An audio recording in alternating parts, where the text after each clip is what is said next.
রাজত্ব চলবে। That's the cycle দুষ্ট চক্র বাংলাদেশের। এই সাইকেলটা আমাদের মনে করেছিলাম যে গণ অভ্যুত্থানের পরে এটা স্টপ হবে, মানুষগুলো ভদ্র হবে, বাট এটা তারা আরো বেশি বাড়িয়ে দিয়েছে। সো ফলত এই সাইকেল থেকে আমাদের বেরোতে হতো। আমাদের অপশন হলো এই সাইকেলের মধ্যে উঠে যাওয়া অথবা এই সাইকেল থেকে বের হওয়া। সো আমার মনে হয়েছে যে এই সাইকেলের বাইরে থাকা ভালো, এটা ঠিক করতে হবে। আদারওয়াইজ যে আমার কালকে সন্তান যে আসে সে আমাকে বলবে, বাবা তুমি এটা কি করেছো, তুমি তো এই যে নষ্ট চক্রের মধ্যে পড়ে গিয়েছো। আমার শো মনে হয় 5 মিনিটও হয় নাই শুরু হয়েছে, আমি মনে মনে একটু গুনতেছিলাম। আপনি যতবার চাঁদাবাজ, সন্ত্রাস, গুন্ডা, মানে আরও যা যা ওয়ার্ড বললেন, পুরা পডকাস্টই মনে এরকম শুনতে থাকবো। আমি একটু আপনাকে একটা প্রশ্ন করি। ধরেন আপনি ঢাকা 8-এ যখন ইলেকশনে দাঁড়ালেন, তখন আপনি কিন্তু মানে মির্জা আব্বাসের সাথে বেশ ভালো একটা দহরম মহরম সম্পর্ক, আমরা সারা ঢাকাবাসী, স্পেশালি যারা নেটিজেন আছে, এটা ফেসবুকে অনেক মজা হচ্ছিল এটা নিয়ে। আপনার কি মনে হয়, ধরেন আপনি যদি মির্জা আব্বাসের অপোনেন্টে না দাঁড়ায় অন্য কোনো নর্মাল একটা প্রার্থীর অপোনেন্টে দাঁড়াতেন, আপনি যেই হাইপটা পাইছেন ইলেকশনের আগে, এটা পাইতেন? আমি সিস্টেমের বিরুদ্ধে কথা বলেছিলাম। এবং দেখেন, আমি প্রথমে যখন ক্যাম্পেইন শুরু করেছিলাম, আমি কোনো ব্যক্তি মুখও আমার নিয়ে আসিনি নাম, বিকজ দ্যাট আমি সচরাচর অনেক ইনফরমেশন জানি যারা ব্যক্তিগুলো কী করে। আমি সেটা ঠিক করতে চাই না। ব্যক্তিদেরকে আমি কারেকশন করলে, সিস্টেম কারেকশন যদি পচা হয় তাহলে কোনো লাভ নাই। তো আমি একদিন হলো তালতলা মসজিদ যেটা ছিল, আমতলা মসজিদ, তালতলা না সরি, সেখানে নামাজ পড়েছি। নামাজের পরে ওইখানে শহীদ ওসমান হাদিবের একটা ছবি ছিল। তো 1-2 হাজার মানুষ আমার পিছনে চলে আসছে, আমি সেখানে আসলাম, এসে দাঁড়ায় একটু বক্তব্য দিলাম। এরপর থেকে যখনই আমি ক্যাম্পেইন করতে গিয়েছি তখনই আমি নতুন নতুন বিষয় এক্সপ্লোর করেছি। কেউ আমাকে বাধা দিচ্ছে, তো তখন আমার কোনো চিন্তা আসে না। পরে আমি যখন গুলিস্তান মার্কেটে গিয়েছিলাম, ব্যবসায়ীরা কান্নাকাটি করতেছিল আমার কাছে যে এই পরিস্থিতির মধ্য দিয়ে আমার যাচ্ছে। এবং এটার পরে আমি যখন মতিঝিলে গেলাম, নিউ ইয়র্ক হলো আপনার আমেরিকার হলো ফাইন্যান্সিয়াল হাব, যেখান থেকে সব কিছু পরিচালিত হয়ে থাকে। বাংলাদেশের ফাইন্যান্সিয়াল হাব হলো মতিঝিল। বুঝতেই পারছেন কেমন বাংলাদেশের ফাইন্যান্স হবে। সেখানে হলো রাস্তার পাশে 3 সারির দোকান, প্রথমে আলুর দোকান, তারপরে গেঞ্জির দোকান, তারপরে ইলেকট্রিক দোকান, ঠিক আছে। তারপরে আমি যখন গুপিবাগে গিয়েছি, সেখানে হলো 3 মাস গ্যাস পাচ্ছিল না। এই সমস্যাগুলো আমি প্রতিনিয়ত ধরা পড়তেছিল এবং কারা এগুলা করতেছিল তখন সেটা আমি ফাইন্ড আউট করতে শুরু করি। সকালবেলা ফাইন্ড আউট করে ওই যে গ্যাংস্টার পেয়েছি প্রতিনিয়ত প্রতিপদে। এটা হলো multi level marketing system, not only here, বাংলাদেশের অনেক জায়গাতে আছে। মাল্টি লেভেল মার্কেটিং সিস্টেমটা হলো ছাত্রদল, যুবদল, হাত হতে হতে হতে ধরেন একজনে যদি 200 টাকা দিয়ে থাকে, তো 200 টাকার পরে এটা একটু উপরে গেলে একটু কমে, অর্থাৎ এটা একটা ভাগ বটারা করে উপর পর্যন্ত যাইতে থাকে। তো কিউমুলেটিভ অথবা একসাথ যখন করা হবে এটা কিন্তু হিউজ মানি। এই মানিটা দিয়ে এখানে হলো কমিটিগুলো পরিচালনা করে থাকে এবং সেটা দিয়ে একটা সন্ত্রাসী গোষ্ঠী পালন করা হয়ে থাকে। আপনার মতিঝিলে হলো 10টা ক্লাব আছে, একটা ক্লাবে শুধু জুয়া হয় না, আর 9টা ক্লাবে জুয়া হয়। যারা সেখানে হলো এই রাজত্বটা করে তাদের কাছে অস্ত্র থাকে। যখন এই যে মিছিল মিটিংয়ে আগে হেলমেট বাহিনী দেখতেন, এইসব বাহিনী ওইখানে থাকে। ফলত কোনো ব্যবসায়ীকে ভয় দেখানোর দরকার হলে তখন এটা নিয়ে আসে। তো আমার সিম্পল ইকুয়েশন, আমরা কোটা সংস্কার আন্দোলন দাবিতে মাঠে নেমেছিলাম, সেই জায়গাতে হলো এটা চাকরি প্রবলেম, অর্থাৎ আমার পকেটে টাকা নেই, পকেটে টাকা না থাকলে আমাদের জীবনটা ভালো হবে না, বিয়ে শাদী করতে পারবো না, মা বাপকে সুখে রাখতে পারবো না। তাহলে আমাদের তরুণদের টাকা দরকার পকেটে। এখন আপনি টাকা দিলে দুইটা হয়, হয়তো আপনি চাকরি করতে যাবেন অথবা ব্যবসা করতে যাবেন। আপনি ব্যবসা করতে যান, প্রথমে আপনি একটা শেড বসাতে যাবেন, সেখানে হলো চাঁদা চাওয়া হবে। অফিসে যাবেন, দুর্নীতি। তাহলে একটা তরুণ যে নতুন করে ঘুরে দাঁড়াবে, নিজের ভাগ্য পরিবর্তন করে, এটা সম্ভব না। এই কজগুলোই আসে। আবার আপনি চাকরি করতে যাবেন, মেরিট বেসিসে চাকরি হবে না, দুর্নীতির আশ্রয় নেওয়া হবে। অথবা আপনি চাকরি করতে গিয়েছেন, যে ব্যবসায়ী ভাইয়ের আছে ওনার হলো ওই বিজনেসটা ফ্লারিশ করতে পারবে না, ফলত 2 জনের জায়গায় সে 3 জন চাকরিতে নিতে পারবে না, ফলত তরুণদের চাকরি হচ্ছে না, ব্যবসা হচ্ছে না। যদি এটা না হয় তাহলে বাংলাদেশের 50% তরুণ কোথায় যাবে? মহিলা সেকশন তো বাদে দিলাম এখনও। এবং আমাদের সেক্টরটা দাঁড়িয়ে আছে রেমিটেন্স, গার্মেন্টস। ডাইভার্সিফাইড যদি সেকশন আপনি না করেন, তরুণ প্রজন্মের যদি সলিউশন না করেন, রাইজিং মিডল ক্লাস, এই বাংলাদেশ স্টেবল হবে না। এবং এই বাংলাদেশ এইভাবেই থাকবে, যে ইচ্ছা যে আইসায় ওইখানে কখনো ব্রিটিশরা আসবে, কখনো পাকিস্তানিরা আসবে, কখনো ভারতীয় আসবে, কখনো চায়না আসবে, রাজত্ব করে চলে যাবে, চুষে পুষে সবাই শেষ করে যাবে। তো ফলত এই চক্র থেকে বের হওয়ার জন্য প্রথমে যে জায়গাতে কাজটা হবে স্টেট লেভেলে। বাট বাংলাদেশে স্টেট বলে কিছু নাই। দ্যাটস দ্য পলিটিক্যাল একটা গভর্নমেন্ট হয়, কোনো স্টেট গভর্নমেন্ট হয় না। এই পলিটিক্যাল যে গভর্নমেন্টটা, এটার যে দুষ্ট চক্র ফাইন্যান্সিয়াল অর্থাৎ পলিটিক্যাল ফাইন্যান্স, সেই চক্রটা হলো এটা। এটা যদি আপনি ভাঙতে না পারেন তাহলে যতই আমরা এই টক শো বিভিন্ন জায়গায় ভালো কথা বলি লাভ নাই, যতই সবাই মসজিদে নামাজ পড়ি লাভ নাই, যতই ভালো সাজি লাভ নাই। ফলত এই কোর জায়গাটা হলো আমাদের ঠিক করতে হবে। সেকেন্ড ওয়ান, সেটা আমি বলেছি যে পলিটিক্যাল কালচারাল সিস্টেম, সবাই সহিষ্ণুতাভাবে চলা, সবাই একে অপরের সাথে মিশে চলা, এবং সাথে সাথে যে সিস্টেমটার মধ্য দিয়ে ভালো লোকগুলো আসবে সেই সিস্টেমটা ঠিক করা, লাইক দ্যাট ইলেকশন কমিশন। আমার এই সিম্পল ইকুয়েশন আমি কাজ করতেছি এবং সেটা নিয়ে আমি করে যাব যতদিন পর্যন্ত আমি ঠিক না করতে পারি। ধরেন আপনি যে এক্সাম্পলটা দিলেন ঢাকা হাট, এটা সবাই জানে যে ওইটা খুব একটা মেজর কোর এরিয়া, এবং আপনি যে জুয়া ক্লাব, তারপরে আধিপত্যবাদের যে কথাটা বললেন, ট্রু, এটা যারা দেখবে তারাও রিলেট করতে পারবে। তো আমার প্রশ্ন হচ্ছে, ধরেন আপনি যদি ইলেকশনে উইন করে যেতেন, এটা তো ধরেন ওই এরিয়ার পুরো একটা ইকোসিস্টেম, আমি যদি খুব সহজ করে বলি, আপনি একা নাসিরউদ্দিন পাটোয়ারি এই জিনিসগুলো কিভাবে বন্ধ এই করতেন? বাহিনীগুলো আমার দরকার হতো না। আচ্ছা, দরকার হতো না? না, আমার দরকার হতো না। লাইক দ্যাট এই বাহিনীগুলো আমার কারো উপরে সন্ত্রাসী কার্যক্রম করার দরকার হতো না আমার। আমি তো এই পুরা এই টোটাল লেয়ারটাই বাদ দিয়ে দিতাম। যে লেয়ারটার উপরে ডিপেন্ড করে এই পার্টিগুলো চলে থাকে, সেই লেয়ারটা আমি বাদ দিয়ে দিতাম।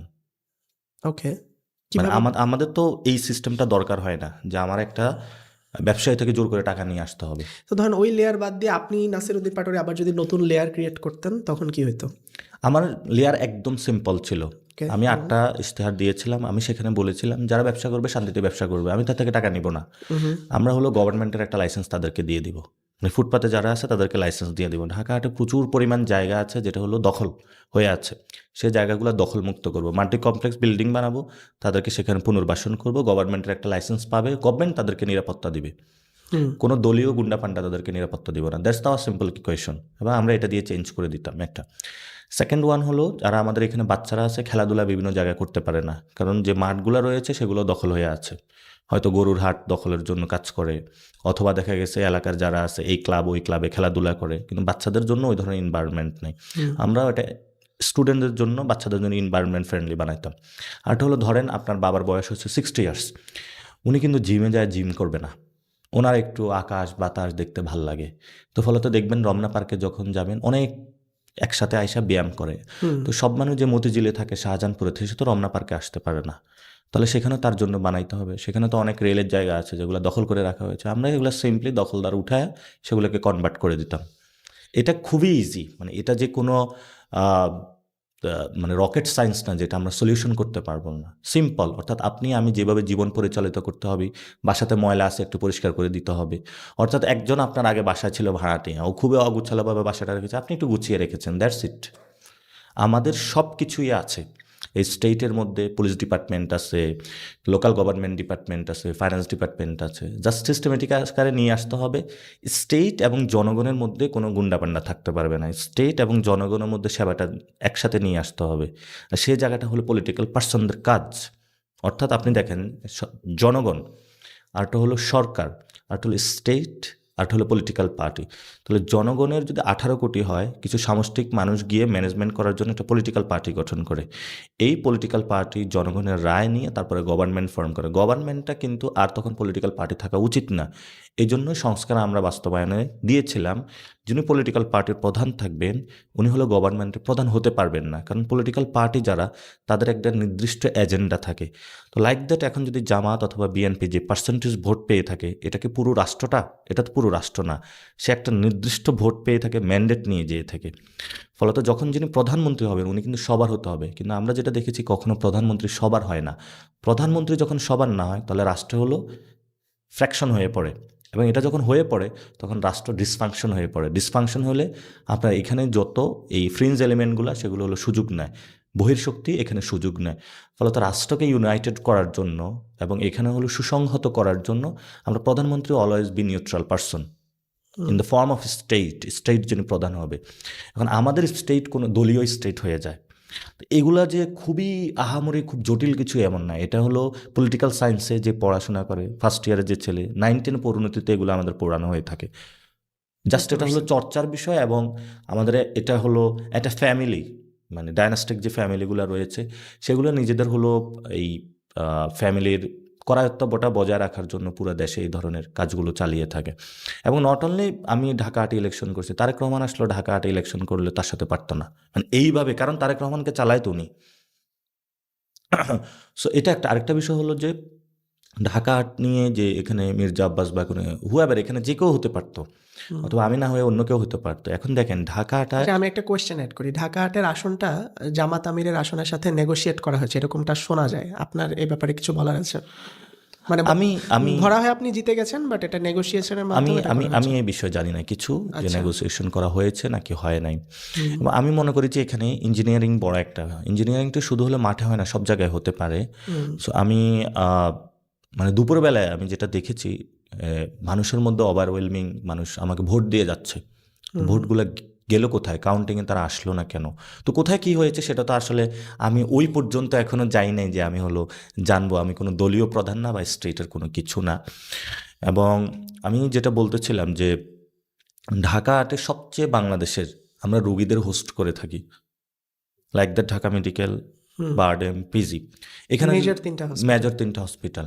আচ্ছা, এখানে যদি সে চিকিৎসা না পায় সে কই যায়? সে ভারত চলে যায়।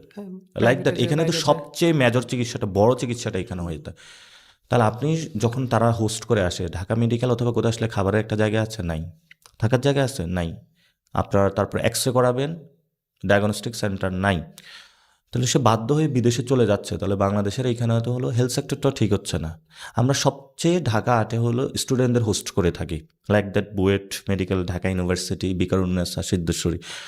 এই যে স্টুডেন্ট, এটা কীভাবে হলো, এটা লিভিং লাইফ কেমন, এটা যদি আমরা ঠিক না করতে পারি, এখানে বাংলাদেশের সবচেয়ে, যেখান থেকে পুরো বাংলাদেশ পরিচালিত হয়ে থাকে, সচিবালয়, দুর্নীতির আখড়া, সেটা যদি এখানে ঠিক না করা হয়, মানুষের যদি কনসাসনেস না আসে, তারপরে হলো এখানে প্রচুর সরকারি কর্মকর্তা কর্মচারী থাকে, তাদের জীবন জীবিকা কেমন, এগুলো যদি ঠিক না করা যায়, এইটা যদি ঢাকার যদি ঠিক করা যায়, বাংলাদেশের অর্ধেক সমস্যার সমাধান হয়ে যাবে।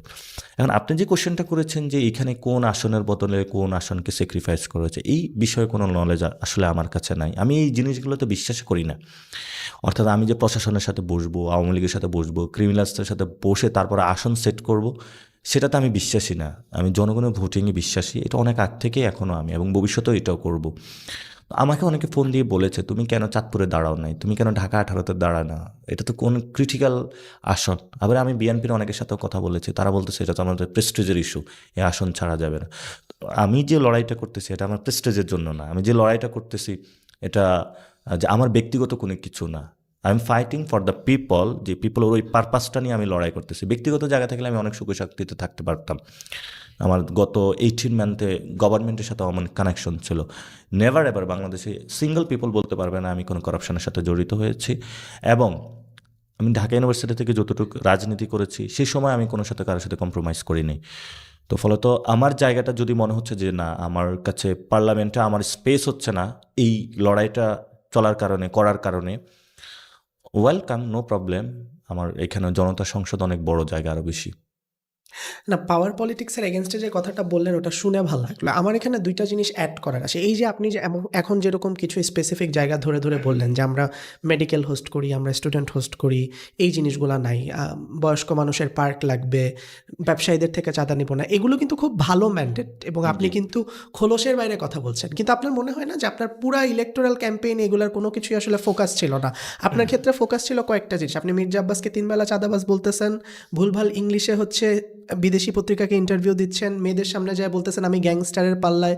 ব্যাপারটা কিন্তু একটা কমিক হয়ে গেছে। তো ওইটা কি আপনার পাবলিসিটি স্টান্ট ছিল? সেটা হলো যে আমার যে ক্যাম্পেইন স্ট্র্যাটেজিতে হলো, মানে খারাপ জিনিস যেগুলো মানুষ করে থাকে সেগুলো হলো আমি 20-25% রেখেছি। এবং আপনি আমার 8 দফা ইশতেহার দিয়েছিলাম, ওই ইশতেহার যখন আমি বানিয়েছি আমি এখানে সবার মধ্যে আগে গিয়েছি, রিচ করেছি। আমি এখানে কিছু জানি না, আমি ইশতেহার দিলে হবে, মানুষের সমস্যা কী। আমার সাথে একজন কৃষকের সাথে আমি এখানে মিশেছি, যে হলো সবজি দোকান দেয়। আমি একজন মায়ের সাথে কথা বলেছি, তার কী সমস্যা বাসায়, আমি তো সবার বাসায় আগে গিয়েছি, তারপরে তো আমার ইশতেহারটা দিতে হবে। আমি প্রথমে গিয়ে বললাম যে এই আসুন সবাই, আমি একজন রাজনীতিবিদ, আমি আপনাদের এই সমস্যা, এগুলো হলো ভুয়া মিথ্যা কথা। আমি তো এখানে কি প্রবলেম সলভ করতে পারবো সেটা আমার আগে জানতে হবে। তো সেটার জন্যই তো আমাকে বাধা দেওয়া হয়েছে। যারা বাধা দিয়েছে আমি তাদের বিরুদ্ধে কথা বলেছি। আমি ইশতেহার দিয়েছিলাম, সেটাও ওই দিন যেদিন আমি ইশতেহার দিয়েছিলাম ওই দিন হলো জাবেরের উপর হামলা হয়েছে, ফলে তার ফোকাসিংয়ে আসে নাই। এবং সবসময় এই কথাগুলো বলেছি বিভিন্ন জায়গায়, কিন্তু হলে ফোকাস মিস করে গিয়েছে। সবাই নিয়ে গেছে হলো মির্জা আব্বাস ভার্সেস বা চাঁদাবাজ ভার্সেস সামথিং এলস। সো ক্যাম্পেইনের জায়গাটা আমি ফুলি রেখেছি যে আমার কতটুকু কাভার, এবং এটা আমাকে সবাই বলেছে যে তোমার এই কথাগুলো বলতে হবে, ওই কথাগুলো বলতে হবে। আমার ক্যাম্পেইনের বড় একটা জায়গা কিন্তু মসজিদ কেন্দ্রিক ছিল। কারণ আমি তো মসজিদে বসে বলি নাই যে চাঁদাবাজকে ধরো মারো। মসজিদে তো আমি নামাজ পড়েছি, মুসল্লিদের সাথে কথা বলেছি, 5 ওয়াক্ত নামাজ পড়েছি। আমার পার ডে আমি 1500 লোকের সাথে কথা বলেছি। আমি তো তাদেরকে এই বিষয়গুলো বলি নাই, বলেছি আপনাদের সমস্যা কি, সমাধান করতে হবে, ওসমান হাদিবের বিচারের কথা বলেছি। এগুলো নিয়ে তো কেউ কথা বলে নাই। ফলে তো আমাদের সমাজে প্রবলেমটা হয়, আমরা যে কথাগুলো বলি সেগুলো মানুষের ক্যাচ করে না, অর্থাৎ নেগেটিভ মার্কেটিংটা অনেক বেশি ফ্লারিশ করে, পজিটিভ মার্কেটিংটা। তো বাংলাদেশের আমাদের যে জেনারেশন, এটা হলো ডিস্ট্রাকটিভ জেনারেশন, কনস্ট্রাকটিভ জেনারেশন না। তো আমরা এটা চেষ্টা করতেছি কনস্ট্রাকটিভ জেনারেশনে যাওয়ার জন্য, যেখানে ডিস্ট্রাকশনটা কম হবে, কনস্ট্রাকশনটা বেশি হবে। তো এখন কনস্ট্রাকশন যদি করতে যাই, এখন আপনার যেই জায়গায় কনস্ট্রাকশনটা করবেন ওই জায়গায় যদি একটা ময়লার ভাগাড় থাকে, এটাকে কি পরিষ্কার করবেন নাকি করবেন না? করতে তো হবে। করতে তো হবে। সো আমি ময়লার ভাগাটা আগে পরিষ্কার করার চেষ্টা করেছি, দেন এটা পরিষ্কার না করে তো আমি যদি কনস্ট্রাকশন না করি, এবং যে জায়গায় আমি কনস্ট্রাকশনটা করবো সেটা তো আমার হলো, যদি নতুন করে একটা ডোবা থাকে যে ডোবাতে আমি বালু ফেলাইছি, সেটা তো শক্ত করতে হবে আগে, তারপরে না আমি কনস্ট্রাকশন হাই রাইজ বিল্ডিং বানাবো।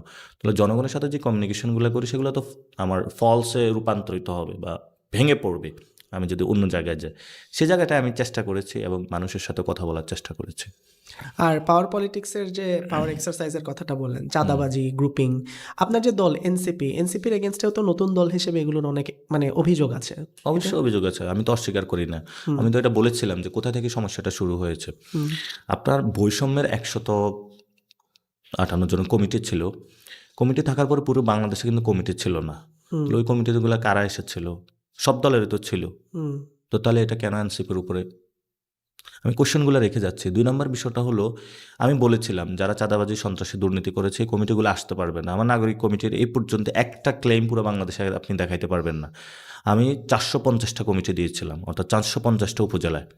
প্রত্যেকটা জায়গায় এটা মেনটেন করার প্রচেষ্টা চালিয়েছি এবং প্রত্যেকটা জায়গায় প্রতিনিয়ত আমি আওয়াজ তুলেছি। যেই প্রোগ্রামগুলো পলিটিক্যাল পার্টিগুলা 1.5 লাখ 2 লাখ টাকা করে খরচ করে, আমি 5,000 টাকা খরচ করে ওই প্রোগ্রাম করেছি মানুষের থেকে কালেকশন করে। সো আমার জায়গাটাতে আপনি যদি দেখাইতে পারেন যে আপনি এটা করেছেন, ওইটা করেছেন, I am ready to accept challenge. That's bold. আমার যে কোনো, আমার ক্লিয়ার যে কোনো বিষয় আমাকে আসবেন বলবেন। একদিন আপনি দেখেছিলেন যে বাইতুল মোকাররম, আমি যে দুঃখ প্রকাশ করেছি যে ওনারা কষ্ট পেয়েছেন, আমি ডিরেক্টলি আপনার এবং আমার তো দুঃখ প্রকাশ করার পরে আবার ভোটও চেয়েছিলেন ওখানে। তো দুঃখ প্রকাশ করে উনি যদি আমাকে না দুঃখ প্রকাশ করার পরে যদি আমার তো ওইখানে ভোট চাইতেই হবে। আমি তো ওই সময় ক্যাম্পেইন করতেছি। আমার যদি ওই সময় মনে হইতো যে না আমার হলো খাবারের টাকা নাই, তাহলে আমি ওনার কাছে খাবারের টাকা চাইতাম যখন যেটা প্রয়োজন। ভোট আসলে আমার তো তখন দরকার ছিল ভোট, এই জন্য। আরেকটা বিষয় শোনা যায়, সেটা হচ্ছে ঢাকা আর্টে হাদি ভাই তো চলে গেলেন আমাদের মধ্য থেকে। তা আপনি হাদি ভাইয়ের রিপ্লেসমেন্টে যে আসনটাতে দাঁড়িয়েছেন, এটা অনেকেই বলে যে আপনি হয়তো একটা ভালো সিম্প্যাথি এটার জন্য পেয়েছেন যে হাদি ভাইয়ের আসনে উনি দাঁড়িয়েছে। আবার এরকম একটা শোনা যায় যে হাদি ভাই যাতে এনসিপিতে থাকতে না পারে এই ব্যাপারে আপনি খুব সক্রিয় ছিলেন, এটা শোনা যায়। এই ব্যাপারে আপনার কোনো ব্যাখ্যা আছে? না, ওসমান হাদি ভাই আমার কাছে এসেছিল আমি যখন নাগরিক কমিটিতে ছিলাম এবং একসাথে আমরা কাজ করেছিলাম। সো পার্টি কিন্তু আমি প্রেসিডেন্ট সেক্রেটারি না। আমার বেসিক্যালি দায়িত্ব হলো ডায়াসপোরা উইংগুলা দেখা, এগুলো হলো দায়িত্ব, এবং রেজিস্ট্রেশন কমপ্লিট করা, সেই জায়গাটা আমি করেছি। ফলত এটাতে আপনি যে কথাটা বলেছেন এটাতে এর সাথে ম্যাচ করে না, 1 নম্বর। 2 নম্বর হলো ওসমান হাদি ভাইয়ের সাথে আমার তো এটা বেশ জায়গা থেকে, কারণ আমি যে পড়াশোনা করেছি ইন্টারে সেটা দারুন নাজাত, উনি পড়েছে হলো এই জালকাঠি এনেছে। ফলত আমরা বুঝি যে কোন রাজনীতিটা উনি করতে চায়, কি করতে চায়। সেখানে হলো উনি জিয়া হলে ছিল, আমি জিয়া হলে ছিলাম। ফলত আন্ডারস্ট্যান্ডিংয়ের জায়গা থেকে আগে থেকেই জানাশোনা সব কিছুই ছিল। উনি কালচারাল জায়গাটা বেশি কাজ করেছিল। উনি আমার সাথে সরাসরি এসে বলেছেন যে আমি কালচারাল জায়গায় কাজ করতে চাই। তো আমি বলেছিলাম যে কালচারাল জায়গায় কাজ করতে চাইলে আপনি তো পলিটিক্যাল লাইনটা একটু কম করতে পারবেন, কারণ আপনি যখন একটা জায়গায় স্পেসিফিক ফোকাস করবেন, অন্য জায়গায় পলিটিক্সে কিছু না কিছু কম্প্রোমাইজ করে চলতে হয়। তো আপনি হোল জিনিসে সবাইকে নিয়ে কাজ করতে হয়, অর্থাৎ আপনি কমান্ড দিতে হয়, মানুষ কাজ করে, মানে অ্যারেঞ্জমেন্ট করতে হয় লাইক দ্যাট এ ম্যানেজার। আর আপনি যখন স্পেসিফিক কাজ করবেন সেখানে হলো আপনি আলাদা, আপনি লিড দিবেন, নো প্রবলেম। তো উনি পরে কালচার নিয়ে কাজ করতে চেয়েছে, পরে কালচার নিয়ে কাজ করেছে। সেখানে আমার জায়গাটা খুবই স্পেসিফিক, আমার জায়গাটা খুবই পলিটিক্যাল। আমি কোনো রিফর্ম অথবা অন্য কোথাও যাই না। যারা সংস্কারবাদী রয়েছে, যারা রেভলিউশনারি রয়েছে, আমি ছোটোবেলা থেকে পলিটিক্যাল, আমি পলিটিক্যাল জায়গাতে কাজ করি। আমি কখনো কালচারও যাই নাই, অর্থাৎ আমি কখনো আমার বর্ডার ক্রস করি না। আর পলিটিশিয়ান, পলিটিক্যাল এরিনাতে কাজ করি। আচ্ছা, হইতে পারেছে কিনা এটা আমি জানি না এখনও স্টিল। আমি কাজ করতেছি, কষ্ট করতেছি, চেষ্টা করতেছি, পড়াশোনা করি, ডেলিভারি দেওয়ার চেষ্টা করি। আর হাদি ভাই হলো কালচার বেসে হলো অনেক বেশি কাজ করেছেন। আচ্ছা, নাসির ভাই অনেক সিরিয়াস আলাপ হয়ে যাচ্ছে, একটু হাসেন এবার। আমি তো সবসময় হাসি। না, ইট লুকস গুড আপনি যখন হাসেন। সো এই যে না, আজকে তো আপনি সিরিয়াস আলাপে ঢুকে গিয়েছেন। হ্যাঁ, শুরুতেই না, এখন একটু ইউটার্ন নিতে হবে পলিটিক্স থেকে। সো মেয়র ইলেকশন আসছে সামনে, এই যে ঢাকাবাসীর এত এত ক্রেজ, এত এত জনপ্রিয়তা, আপনি একটু আগে বলছিলেন অফ ক্যামেরা যে মানুষজন জড়ো হয়ে যায় সেলফি তোলার জন্য, So, এই জনপ্রিয়তা থেকে এবার মেয়র ইলেকশনে দাঁড়াবেন নাকি, কি ভাবছেন? জনপ্রিয়তা থাকলেই তো যে কোথায় মানে দাঁড়িয়ে যেতে হবে এটা আবার ঠিক না। আমার জায়গাটা হলো ঢাকা ৮ কেন্দ্রিক এখনো, মানে আমার এটা ঠিক করতে হবে। আমি আগে মানুষকে প্রতিশ্রুতি দিয়েছিলাম যে আমি ইলেকশনে হারি বা জিতি আপনাদের সাথে থাকবো। তো আমি যতটুকু যে মানুষগুলোর কাছে রিচ করেছি, আমার এখন দ্বিগুণ কষ্ট করতে হবে। বাকি মানুষের কাছে আমি রিচ করতে পারি নাই, ফলত আমি ওইটাতে কাজ করতেছি। তো রমজান কেন্দ্রিক হলো 3টা ফাংশন থাকে রমজানে, একটা হলো সেহরি, আর একটা হলো ইফতার, আর একটা হলো তারাবি। তারাবি ওটা হলো হার্ডেস্ট পয়েন্ট, এবং সেখানে রিয়েল মানুষগুলোকে বেশি খুঁজে পাওয়া যায়। সো আমি এই জার্নিটা নিয়েছি, এবং ইফতারের প্রোগ্রামে দেখা যাচ্ছে মানুষের সাথে কথা বলা যায় না, মানুষের অনেক ফ্যামিলি, আমি মনে করি ইফতারটা হলো ফ্যামিলি ফ্রেন্ড সার্কেলের সাথে কাটানো বেশি উচিত। তারাবিটা যেহেতু আমরা সবাই একসাথে মসজিদে একসাথে হই, সেই জায়গাটা আমি নিয়েছি। তো মেয়র ইলেকশন নিয়ে এই পর্যন্ত আমি কোনো থিঙ্কিং করি না যে আমি করব নাকি করব না এটা, কারণ আমি যে ঢাকা 8 ইলেকশন করব এটা আমি আগে চিন্তা করি নাই। মানে আমার জার্নিটা হলো খুবই নদীর মতন ফ্লো হতে থাকে, যখন যেটা প্রয়োজন হয় তখন আমি করে ফেলি। এবং আমার জায়গাটাকে অনেকে আমাকে হয়তো একটা নিউ জায়গায় দেখে, যে অনেকের সাথে পরিচিত ফেস দেখে। আমার পলিটিক্যাল লাইফ কিন্তু 15 ইয়ার্স, এবং সেখানে আমি অধিকাংশ সময় আমার জায়গাটা ছিল অর্গানাইজার হিসাবে। অর্থাৎ আমি অনেক সংগঠন করেছি, অনেক সংগঠনকে বাংলাদেশে আমি বানিয়েছি। তো আমার লাইফে 2টা হলো আমি মানুষের 2টা কাজে ভিজিবল হয়েছি। একটা হলো আমি 54 দিন রাজু ভাস্কর্যে অবস্থান করেছিলাম, ভারতের বিরুদ্ধে কেউ আসলে দাঁড়াতে চাচ্ছিল না তখন। তো আমি 54 কত দিন, সালে? এটা হলো 2020-এ। আচ্ছা, তো আমি 54 দিন কিন্তু মানুষের সামনে অন ক্যামেরা ছিলাম, অর্থাৎ আমি রাজু ভাস্কর্যে সবার সামনে বসেছিলাম। আমার খাওয়া দাওয়া মানুষ দেখতো, সব কিছুই মানুষ দেখতো, ওয়াশরুম বাদে। আর হলো এই সময় 40 দিনের আমি ক্যাম্পেইনে ছিলাম, এই ক্যাম্পেইনে হলো মানুষ আমাকে দেখেছে। বাকি সময়টা কিন্তু এখন মানুষের সামনে ক্যাম্পেইনে এসেছি, বাকি সময়টা আবার যখন থাকবো না তখন পড়াশোনাতে আবার মনোযোগ দিব বা ইয়েতে, কিন্তু মানুষের সাথে থাকবো। এখনও আমি ওই ধরনের চিন্তা ভাবনা যে মেয়র ইলেকশন করবো নাকি করবো না, এটা নিয়ে আমি চিন্তা ভাবনা করি নাই। যদি সময় আসে, আল্লাহ সুযোগ দেয়, সেটা ভেবে দেখবো। না, এবার আমি একদম পারফেক্টলি ইউটার্ন নিচ্ছি পলিটিক্স থেকে। আপনার সেন্স অফ হিউমার অনেক ভালো, এবং আপনার ব্যাপারে যেই ব্যাপারটা সবচেয়ে বেশি মানে মানুষ বলে সেটা হচ্ছে যখন আপনি ধরেন কোনো মজার কথা বলতেছেন, আপনার চারপাশে খুব সিরিয়াস মানুষরা থাকলেও তারা হাসি আটকাতে পারে না, কিন্তু আপনার ফেসটা সবসময় নিউট্রাল থাকে, আপনি হাসেন না। এটা কেমনে পারেন? মানে সেন্স অফ হিউমারটা আসছে কোথা থেকে? এই যে একটু আগে একটা সেন্স অফ হিউমার দিলেন ওয়াশরুম বাদে, আমি হেসে দিয়েছিলাম। মানুষ দেখা গেছে আমি যেটা বলি আমি এটা মন থেকেই বলি, এবং আমি এটা খুবই সিরিয়াস ভাবে বলি। হয়তো কমেডিয়ান হওয়ার ইচ্ছা ছিল কখনো? না, না, কমেডিয়ান হওয়ার ইচ্ছা ছিল না। আমি যে কথাগুলো বলি, আমি কিন্তু সিরিয়াস রাজনীতি করতেছি, এবং আমার লাইফের, আমার ফ্যামিলিকে বাদ দিয়ে, আমার সন্তানের সাথে সময় না কাটিয়ে কিন্তু হলো বাইরে সময় দিচ্ছি। তো এই সময়টা আমার কমেডি করার ইচ্ছা না, এবং বাংলাদেশটাকে একটা পরিবর্তনের জায়গায় নিয়ে যেতে চাচ্ছি। সেই জায়গাটা থেকে সবসময় আমি সিরিয়াস কথাই বলি।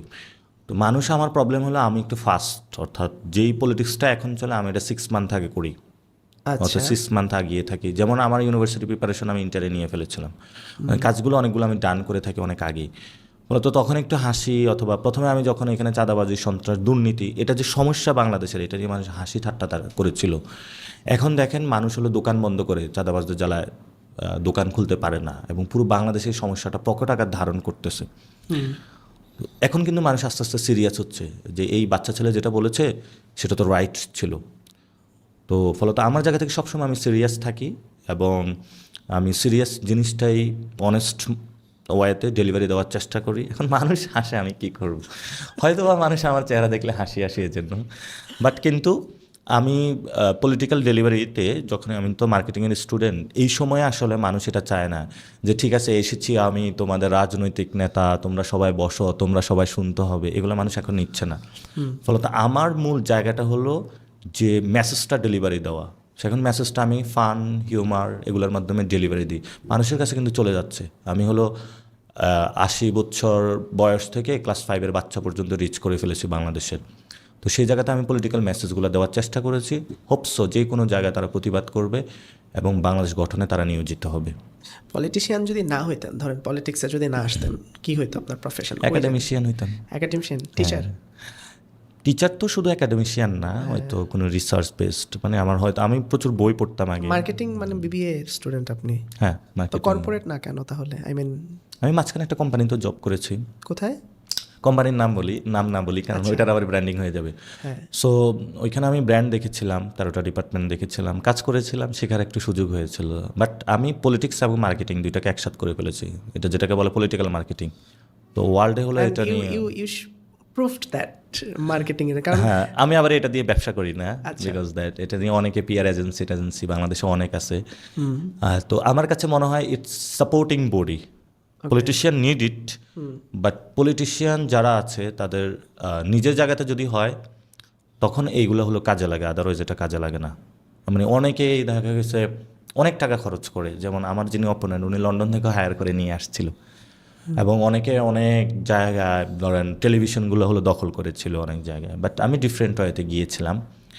তো ফলত আমার জায়গা থেকে যেটা মনে হচ্ছে যে পলিটিক্যাল মার্কেটিং বাংলাদেশে অনেক জরুরি। আপনার ক্যাম্পেইনে আপনি টোটাল কত টাকা খরচ করছেন? এবার অনেস্ট অ্যান্সার লাগবে। আমার টোটাল খরচ হয়েছিল যে নির্বাচনে যে 10 টাকা করে খরচ করা যাবে সেটা তো আমি বলতে পারতেছি না, তাই? তবে হলো আমার খরচ হয়েছে 1 কোটি টাকার উপরে খরচ হয়েছে। এই কিন্তু টাকার হলো সোর্স কোথায়? এই টাকার সোর্স হলো আমাকে অনেক মানুষ দিয়েছিল, এবং আমি একটা Crowdfunding? ক্যাম্পেইন যে ক্রাউড ফান্ডিং করেছিলাম, সেটা হলো আবার নির্বাচন কমিশন হিসাব চেয়েছে, সেটাতে আমি হিসাবটা দিয়ে দিচ্ছি। কিছু টাকা ছিল যেটা হলো ডিরেক্টলি আমার নির্বাচন পারপাজে খরচ হয় না, যেমন আমার একটা অফিস নেওয়া হয়েছে। আবার দেখা গেছে যে ওই যে এজেন্টদের যে খাওয়া দাওয়া, অর্থাৎ নির্বাচন কমিশন যে সিস্টেমটা করেছে ওইটা অনুযায়ী পার ভোটারের যে 10 টাকা করে আমার 27 থেকে 28 লাখ টাকার হিসাব আসে। ইলেকশন ডেতে যারা হলো আমার 108টা কেন্দ্র, এই কেন্দ্রগুলোতে অনেক মানুষ হলো সকাল থেকে রাত পর্যন্ত হলো সে এজেন্ট ছিল। তখন কিন্তু আমার তার ফুড ডেলিভারি করতে হয়েছে। তো নির্বাচন কমিশনের যেই টাকাটা, এটা নির্বাচন কমিশন আমি বলেছিলাম যে 1 কোটি টাকার নিচে আসলে করা পসিবল না, ওই মানুষকে তো খাবার বা পানি দিতে হবে, না কিন্তু হলে তো সে না নির্বাচন খেয়ে কাজ কমিশনের করবে না। কনস্টিটিউশনে কত লেখা আছে? 25 lakh if I am not. না, এটা হলো দুইটা সিস্টেম, এদের হ্যাঁ 25 নাকি 50, আর একটা হলো পার ভোটার 10 টাকা। অর্থাৎ 10 টাকা করে খরচ করতে পারবেন আমি।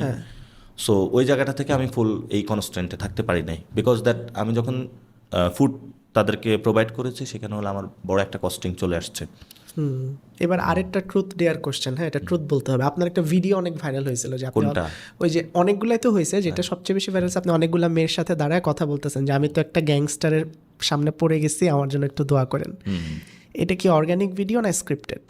না, ওই দিন হলো সেন্ট্রাল ফিল্ডে খেলা চলতেছিল, তা আমি হলো যারা অভিভাবক ছিল তাদের সাথে কথা বলতেছিলাম। পরে ওইখানে আবার এই হলো শহীদুল্লাহ হলের যারা খেলোয়াড় তাদের সাথেও কথা বলতেছিলাম। তো 4-5টা এরকম মেয়ে দাঁড়ায় ছিল, তো আমি যেখানে যাই সবাইকে রিচ করে আসার চেষ্টা করি।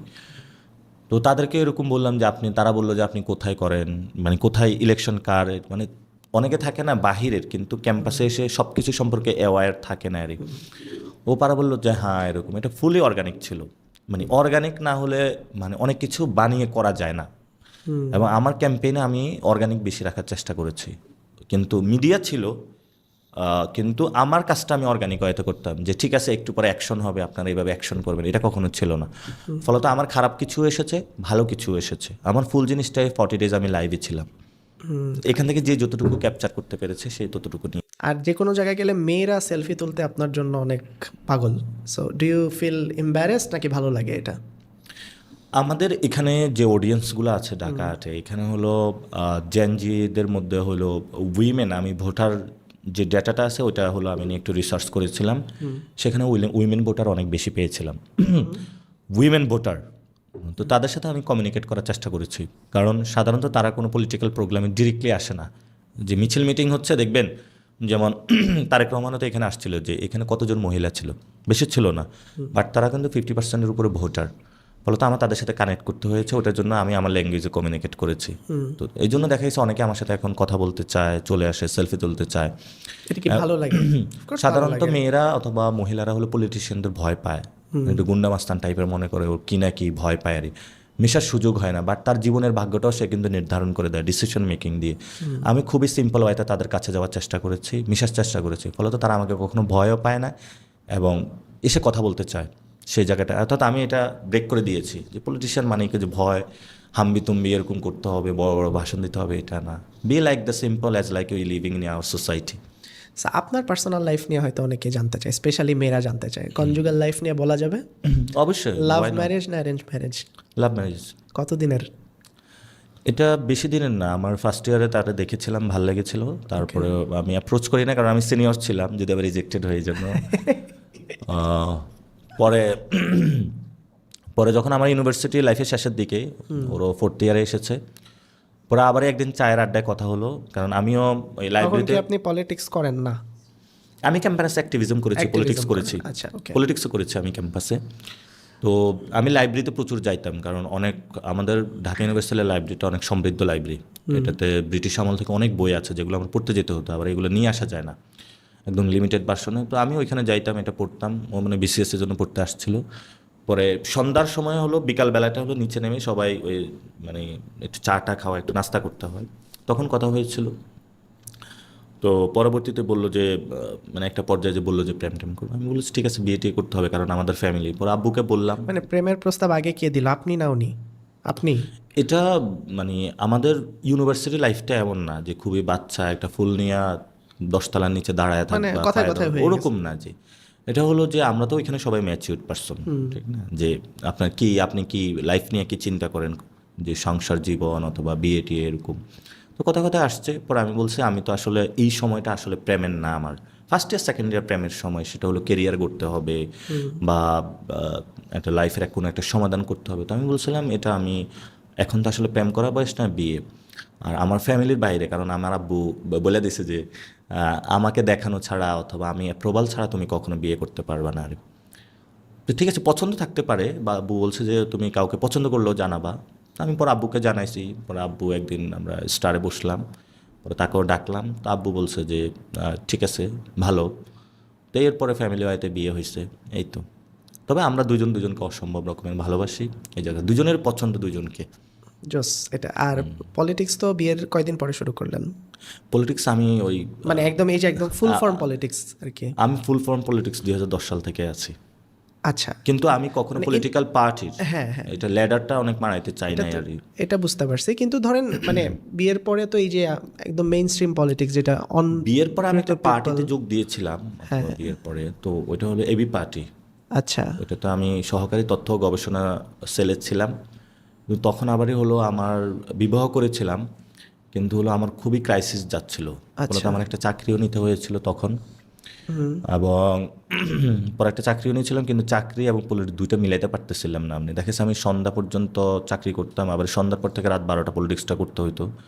তো এটা অনেক টাফ যাচ্ছিলো, আবার তাকেও সময় দেওয়া, খুবই স্ট্রাগল যাচ্ছিল তখন।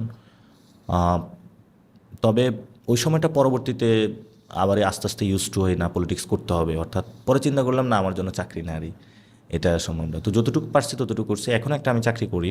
এখন আপনি চাকরি করেন? হ্যাঁ, আমি পলিটিক্সে আমি কনসালটেন্সি ফার্ম, মানে মার্কেটিং কনসালটেন্সি। গ্রেট। সো আমি মার্কেটিং পড়াশোনা করছি, ওইটা আমি চর্চা করার চেষ্টা করি।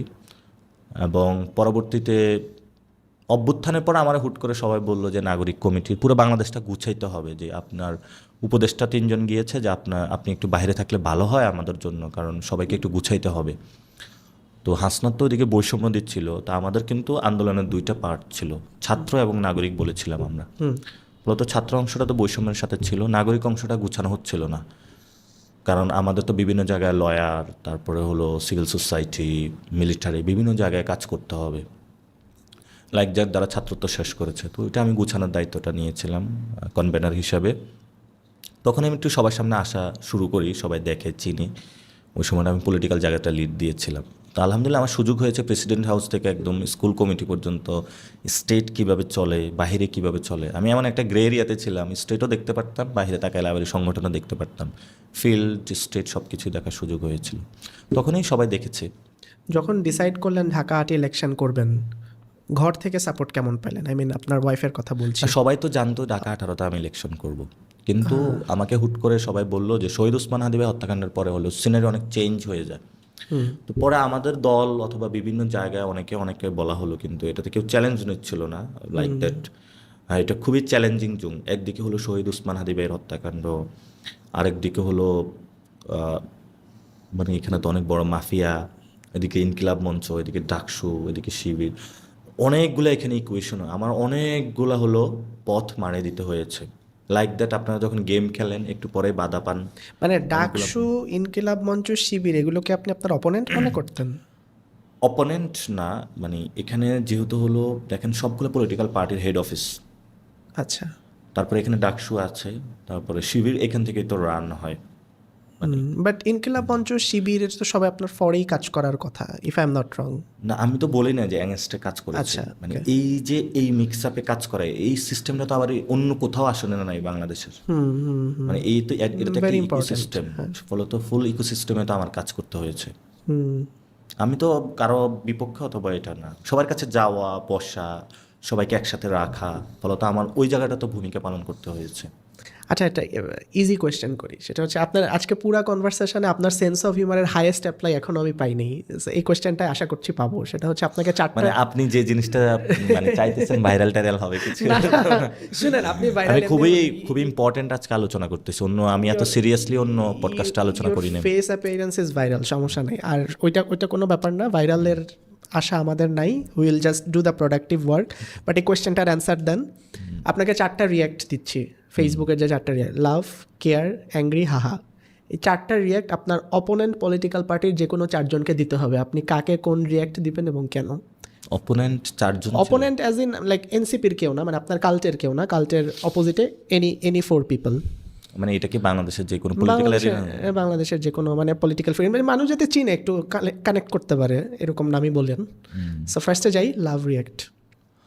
লাভ রিয়াক্ট আমি নাহিদ ইসলামকে দিব। নাহিদ ইসলাম, এটা দেওয়া যাবে না কারণ উনি আপনার কাল্টের মানে আমার বাহিরে হ্যাঁ, বাহিরে। লাভ লাভ হলো আমি দিব সালাউদ্দিন ভাইকে।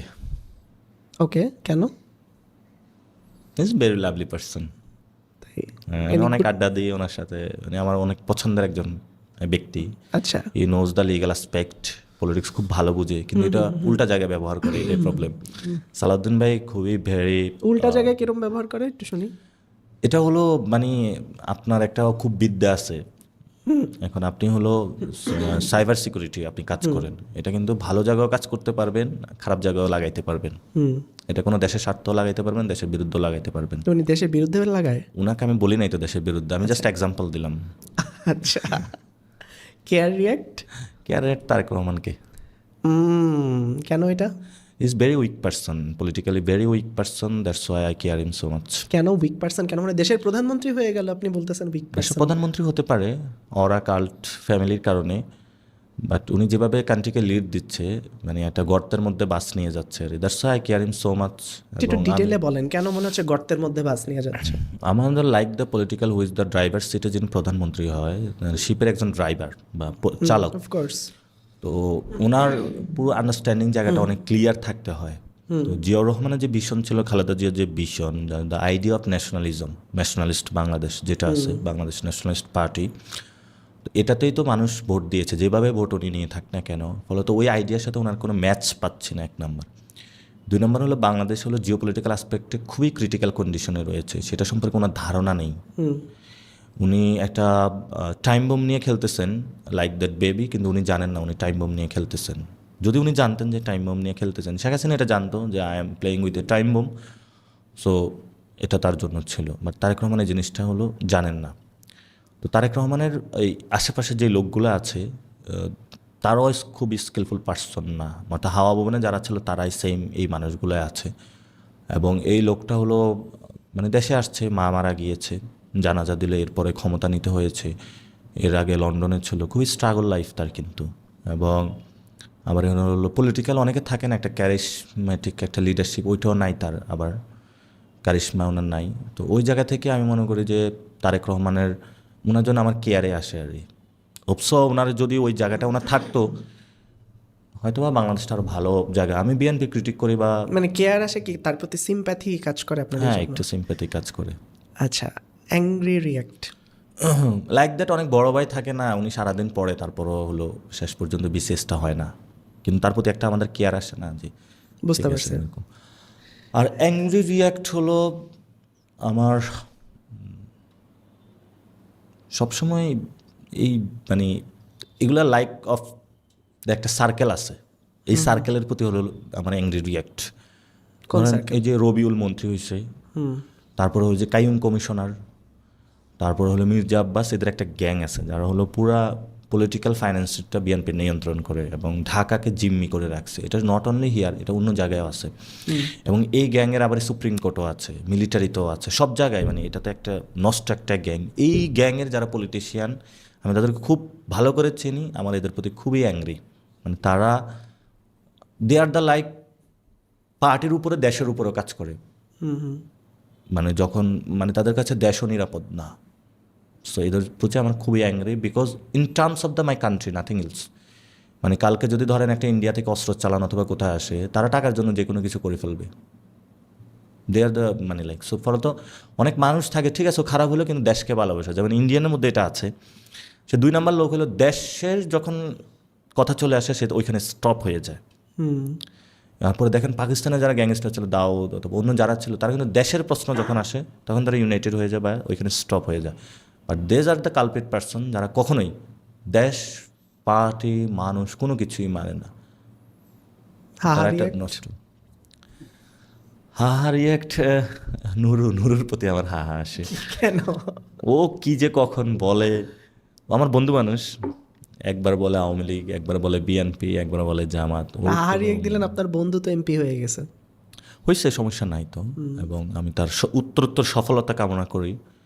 একটা সময় মানুষ তাকে বলছিল যে বাংলাদেশের প্রধানমন্ত্রী, অনেকের আমি মুখে শুনেছি। আবার হলো তার কথার খুব ভালো স্ট্রেংথ জোন আছে, is very good person. But ওই থাকে না, মানে মানুষের এমন একটা ইয়েতে চলে আসে তখন হা হা দিবে না। মানে যখন একটা মানুষের উপর আপনি আশা দেখতেন বা ভালো আরও ভালো করার সুযোগ ছিল, সে যখন একটা একজনের হলো ধরেন বড় ব্যবসায়ের সুযোগ ছিল, সে বদনা বিক্রেতা হয়েছে, তখন হলো হা হা রাখবে না, এটা হলো বিষয় আর কি। So it is my close friend, আমরা একই ইয়ারের। ওর প্রতি খুবই হা হা আমার, মানে তার যে জায়গাটা সে কাজে লাগায় নাই। নাসির ভাই, it was a very good conversation, but আজকের পুরো কনভারসেশনে আপনি অনেক সিরিয়াস। এত সিরিয়াস কেন? আপনি কি ডিসাইড করে নিয়েছেন যে সিরিয়াস থাকবেন এখন থেকে? ঠিক আছে, তাহলে হাসি খুশি থাকবো। আপনি সবচাইতে বেশি হিউমারাস কাজ অনেকগুলাই করছেন। একটা হচ্ছে আপনি একটা স্পেসিফিক পার্টির এগেনস্টে বোধহয় কোনো একটা শোতে গিয়ে একটু ভুল মন্তব্য করছেন, দেন তারা পরের দিন আপনার এগেনস্টে প্রতিবাদ করার জন্য বায়তুল মোকাররম দাঁড়ালো এবং দেখলাম পিছনে আপনি দাঁড়ায় আছেন। এই যে কারেজটা, এটা মনে হয় আমরা বাংলাদেশে কোনো পলিটিশিয়ানের দ্বারা এখনো দেখি নাই। এটা আপনার কেন মনে হলো এটা করা উচিত? আমার মনে হয়েছে বাংলাদেশের ভিতরে যারা, এখানে আমার কোনো শত্রু নেই, বাংলাদেশের বাইরে আছে, তো ওরা আমার প্রতিবাদ করতেছে, বিক্ষোভ করতেছে অথবা ওদের মনোকষ্টে পেয়েছে, তো মানুষগুলোর কাছে আমার যাওয়া প্রয়োজন। আমাকে সবাই নিষেধ করেছে যে আপনি সেখানে যাবেন না, যে কোনো হামলা হইতে পারে। আমি বলছি না, যাই দেখি কি বলে। গিয়েছিলাম, পরে সেখানে দিয়ে স্টেজ শো ছিল আর কি, অনেকগুলো দলীয় লোক নিয়ে তারা এসেছে, তারপর আমি কথা বলতে চেয়েছিলাম। তো পরে তারা প্রোগ্রাম শুরু করেছে, দেখে যে পিছনে আমার এর মধ্যে ওরা হাসাহাসি শুরু করেছে। পরে আমি তাদের সাথে কথা বলতে চাইলাম, তারা স্পেস দিল না। একটু পরে ওই যে ব্যাং যেভাবে হলো পুকুরের মধ্যে লাফ দিয়ে পড়ে, একটু পরে দেখি যে প্রোগ্রাম রাইখা ওইভাবে নিচে লাফ দিয়ে পড়ছে। আমি ভাই দাঁড়ান, ওনারা ফিরে আপনার তাকায় না। ভয়ে মানে ওরা আসলে এই পরিস্থিতি কখনো দেখে নাই, তো Expect-ই করে নাই। এক্সপেক্ট করে নাই। আর এটা আসলে কেউ বাংলাদেশে ওই সংস্কৃতিটা নাই। আমি সংস্কৃতিটা ব্রেক করতে চাইছিলাম যে বিরোধী দল থাকবেই অথবা বিপক্ষ মত থাকবে, তাদের সাথে গিয়ে কথা বলবো, হয়তো উনি রাইট অথবা আমি রাইট। উনি যদি সঠিক হয় তাহলে আমি ওইটা মেনে নেব, আর আমি যদি সঠিক হয় উনি আমারটা মেনে নেবে, এছাড়া তো আর কোনো কিছু নেই। জস, ধরেন আপনাকে হাইপোথেটিক্যাল একটা কোয়েশ্চেন করি। 3টা পার্টিকুলার আলাদা আলাদা লং ড্রাইভ ট্রিপ 3জনকে নিয়ে যেতে হবে। ইট ক্যান বি এনিওয়ান, আপনার ড্রিম সেলিব্রিটি, আপনার নিজের মানুষ, কাছের মানুষ, এক্স, এনিওয়ান। কোন 3জনকে নিয়ে যাবেন এবং কেন? 3টা আলাদা আলাদা ট্রিপ। যদি আমি মানে এটা ট্রিপ তো অনেক ধরনের হয়। এটা ধরেন জাস্ট একটা চিল ট্রিপ, কিছু চিল ট্রিপ। হাসনাত আমার সাথে খুব ম্যাচ করে। হাসনাত ভাই ও কোনো কিছুকে ভয় টয় পায় না এবং খুব রেসপন্সিবল। নাম্বার 1 হাসনাত ভাই। হাসনাত। 2 হলো যদি বিদেশে ট্যুর দিই তাহলে সালাউদ্দিন ভাইয়ের সাথে দেওয়ার ইচ্ছা আছে। অনেক গল্প করতে পারে, অনেক কিছু শিখতে পারি আমি তার কাছে। ওকে। আর যদি 3 নাম্বার বলি যে এটার কাউকে খুঁজে পাচ্ছি না, ভাবি এটা দেখবে এসো, আপনি খুঁজে পাচ্ছেন না মানে? আচ্ছা না আমি তো পলিটিক্সের জায়গাতে পড়ে আছি, হ্যাঁ, ফ্যামিলি ট্রিপ তো অবশ্যই আছে, আমি সেটা তো আমি বলে তার দিছি সাথে, ইট ক্যান বি এনিওয়ান, যে কেউ হতে পারে। ওর সাথে আমার লং ট্রিপের অত ইয়ে আসে না, আমার ছোট ছোট ট্রিপগুলা, কারণ লং ট্রিপে যা দেখাইছে আমি একটা পলিটিক্যাল আবার এই কাজে ব্যস্ত হয়ে যাই বা কোনো জায়গায় সেটাতে বোর্ড হয় বা কোনো কিছু। আমরা একবার বান্দরবন গিয়েছিলাম, সেখানে যাই আমি পলিটিক্স শুরু করেছি, তো সে বলতেছে তুমি এখন তো পলিটিক্স বাদ রাখতে পারো। তো এমনি কনভারসেশন অথবা কোথাও সময় কাটানো শর্ট শর্ট জায়গায়, সেটা ভালো। So, এই যে বাইরে মেয়েরা যে এত সেলফি তুলতে জন্য ঘিরে ধরে, বাসায় যখন যান ভাবি বকা দেয় না, নাকি তখনও পলিটিক্স শুরু করেন, কোনটা? এটা আমাদের একটা ট্রাস্টের জায়গা আছে যে কখনোই আমি তাকে রেখে অন্য মেয়ের সাথে পালিয়েও যাব না, হাঙ্কি পাঙ্কিও করব না, এবং এটা হলো আমাদের মানে আমরা এই কমিটমেন্টটা মানে আসার পরেই কিন্তু বিবাহ করেছি। আচ্ছা, তো ফলত সেও জানে যে আমারও তারপরে 100%, আমি যদি বাসায় 1 বছর নাও থাকি, সেও যে কোথাও কারো এরকম নক দিবে, কথা বলবে, সেটাও সে করবে না। আমাদের কনফিডেন্স লেভেলটা হলো হাই। তো ওই জায়গাটা থেকে তারও ট্রাস্টের জায়গাটা আমি রাখি, কখনো হলো আমি বর্ডার ক্রস করি না বা কোনো কিছু, সেই জায়গাটা নাই। যদি মনে হচ্ছে যে না আমাদের মনোমালিন্য হচ্ছে, বনিবানা হচ্ছে না, স্ট্রেট ফরওয়ার্ড আমরা বলবো ভাই তোমার সাথে থাকতে ভালো লাগতেছে না, ও বলবো যে ভাই তোমার সাথে থাকতে ভালো লাগতেছে না। তা আমাদের এই জায়গাটা হলো আমরা একদম ওপেন, এবং অনেকে আসে তুলে চলে যায়, অনেকে একটু বেশি ক্লোজ হয়ে যায়, এটা তো আসলে আমার উপর থাকে না মানুষের যে জায়গাটা।